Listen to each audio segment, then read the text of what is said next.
Good afternoon to everyone. Thank you for being here. This investigation is ongoing, and the information I'm providing is very preliminary. As we get more information, we certainly will share that. At approximately 6:53 this morning, we received an initial 911 call of a subject with a firearm pointing it at vehicles near Ligon Maggot Middle School.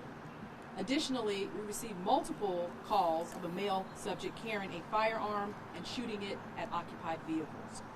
Wake County Public Schools was advised of the incident that was evolving, and they went into yellow lockdown.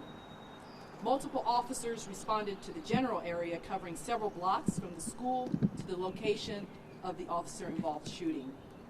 Based on the information from the 911 calls, the officers searched for the individual. The officers then encountered him in the 700 block of Cumberland Street in a residential area. When the subject saw the officers, he fired at least 5 shots at them. 2 officers returned fire, and the subject was struck. EMS was immediately notified and responded to the scene. The subject was transported to the hospital, where medical staff confirmed that he succumbed to his injuries. The preliminary investigation indicates that during this quickly evolving incident, the subject fired shots hitting 2 vehicles that were occupied and 2 police vehicles while the officers were close to them. Based on 911 calls, the movement of the subject spanned several blocks, endangering many lives. Officers were wearing their body-worn cameras and captured the interaction with the subject. There were no injuries to the officers nor to residents. All investigations are ongoing at this time. They will be thorough and will follow the available facts and evidence. In keeping with departmental policy, the SBI was notified and promptly responded to conduct a criminal investigation and will submit its findings directly to the Wake County District Attorney. RPD's Internal Affairs Unit will conduct an administrative investigation that will focus on departmental policies and procedures.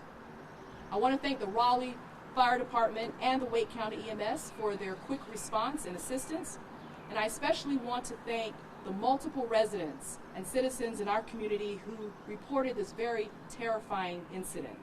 We received at least 12 911 calls related to it. To the citizens of Raleigh, your immediate calls and your continuous updates aided in our response to the scene. We are still in the process of interviewing witnesses at this time, but anyone with additional information is encouraged to call Crime Stoppers at 919-996-1193. I do thank everyone for their patience as we continue to gather information about this incident. I'm extremely proud of the brave and selfless acts of our Raleigh police officers in this incident. They immediately responded to the scene and were instrumental in preventing injury or further loss of lives. We are still working to positively identify the subject in this case, and certainly anytime there is a loss of life, it is difficult for all involved. Our thoughts and prayers are with everyone who is involved in this incident.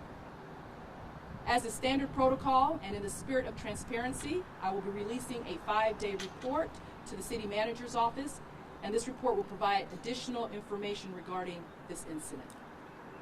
I will take a few questions that you may have. Chief, what is the status of the 2 officers that fired back? Are they on administrative leave, and you guys, as you were conducting that internal investigation? Yes, that is standard protocol, that anytime there is an officer-involved shooting, that the officers involved will be placed on administrative leave. You said that the man was firing into cars. Were any people in those cars that potentially were injured as well? What about that? No injuries to anyone in the vehicles, but yes, he was firing at cars that were occupied by individuals. In fact, one 911 caller indicated he pointed the weapon at her. She ran the red light just to get away from that individual.